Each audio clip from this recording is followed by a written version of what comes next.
دوسری تواریخ اور اس کا 24واں باب جو 27 آیات پر مشتمل ہے۔ یواس 7 برس کا تھا جب وہ سلطنت کرنے لگا، اور اس نے 40 برس یروشلیم میں سلطنت کی۔ اس کی ماں کا نام زبیہ تھا جو بیر سبا کی تھی، اور یواس یہویدا کاہن کے جیتے جی وہی جو خداوند کی نظر میں ٹھیک ہے کرتا رہا، اور یہویدا نے اسے 2 بیویاں بیاہ دیں، اور اس سے بیٹے اور بیٹیاں پیدا ہوئیں۔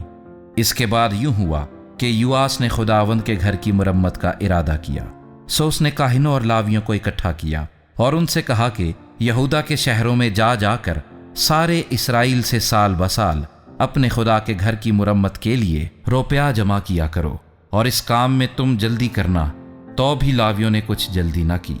تب بادشاہ نے یہویدا سردار کو بلا کر اس سے کہا کہ تو نے لاویوں سے کیوں تقاضا نہ کیا کہ وہ شہادت کے خیمے کے لیے یہودا اور یروشلیم سے خداوند کے بندے اور اسرائیل کی جماعت کے خادم موسیٰ کا محصول لیا کریں، کیونکہ اس شریر عورت عتلیہ کے بیٹوں نے خدا کے گھر میں رکھنے کر دیے تھے، اور خداوند کے گھر کی سب مقدس کی ہوئی چیزیں بھی انہوں نے بالیم کو دے دی تھیں۔ پس بادشاہ نے حکم دیا اور انہوں نے ایک صندوق بنا کر اسے خداوند کے گھر کے دروازے پر باہر رکھا، اور یہودا اور یروشلیم میں منادی کی کہ لوگ وہ محصول جسے بندہ خدا موسیٰ نے بیابان میں اسرائیل پر لگایا تھا خداوند کے لیے لائیں، اور سب سردار اور سب لوگ خوش ہوئے اور لا کر اس صندوق میں ڈالتے رہے جب تک پورا نہ کر دیا۔ جب صندوق لاویوں کے ہاتھ سے بادشاہ کے مختاروں کے پاس پہنچا اور انہوں نے دیکھا کہ اس میں بہت نقدی ہے، تو بادشاہ کے منشی اور سردار کاہن کے نائب نے آ کر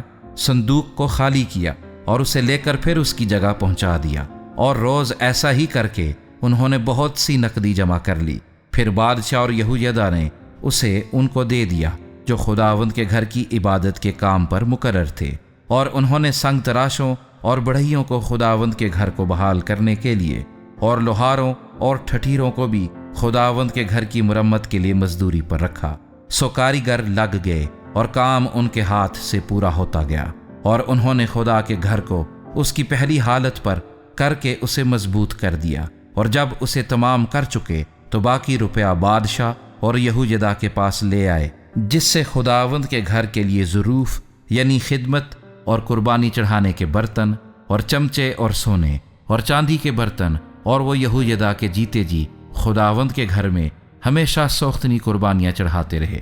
جب یہویدا نے بوڑھا اور عمر رسیدہ ہو کر وفات پائی، اور جب وہ مرا تو 130 برس کا تھا، اور انہوں نے اسے داؤد کے شہر میں بادشاہوں کے ساتھ دفن کیا، کیونکہ اس نے اسرائیل میں اور خدا اور اس کے گھر کی خاطر نیکی کی تھی۔ اور یہودا کے مرنے کے بعد یہودا کے سردار آ کر بادشاہ کے حضور کورنش بجا لائے۔ تب بادشاہ نے ان کی سنی، اور وہ خداوند اپنے باپ دادا کے خدا کے گھر کو چھوڑ کر یسیرتوں اور بتوں کی پرستش کرنے لگے، اور ان کی اس خطا کے باعث یہودا اور یروشلیم پر غضب نازل ہوا۔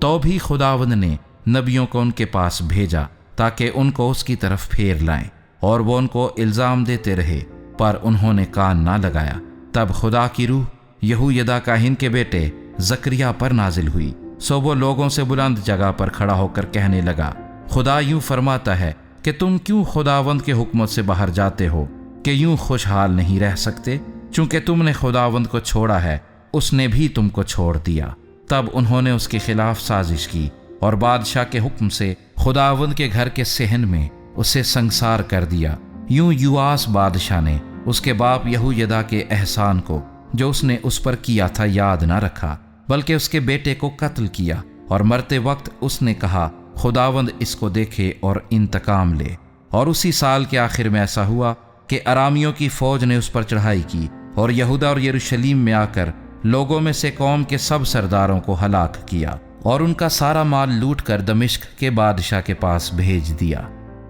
اگرچہ ارامیوں کے لشکر سے آدمیوں کا چھوٹا ہی جتھا آیا، تو بھی خداوند نے ایک نہایت بڑا لشکر ان کے ہاتھ میں کر دیا، اس لیے کہ انہوں نے خداوند اپنے باپ دادا کے خدا کو چھوڑ دیا تھا۔ سو انہوں نے یواس کو اس کے کیے کا بدلہ دیا، اور جب وہ اس کے پاس سے لوٹ گئے، انہوں نے اسے بڑی بیماریوں میں مبتلا چھوڑا۔ تو اسی کے ملازموں نے یہویدا کاہن کے بیٹوں کے خون کے سبب سے اس کے خلاف سازش کی، اور اسے اس کے بستر پر قتل کیا، اور وہ مر گیا۔ اور انہوں نے اسے داؤد کے شہر میں تو دفن کیا، پر اسے بادشاہوں کی قبروں میں دفن نہ کیا۔ اور اس کے خلاف سازش کرنے والے یہ ہیں: امونیا سمات کا بیٹا زبد، اور موابیہ سمریت کا بیٹا یہوزبد۔ اب رہے اس کے بیٹے اور وہ بڑے بوجھ جو اس پر رکھے گئے، اور خدا کے گھر کا دوبارہ بنانا۔ سو دیکھو، یہ سب کچھ بادشاہوں کی کتاب کی تفسیر میں لکھا ہے۔ اور اس کا بیٹا امسیہ اس کی جگہ بادشاہ ہوا۔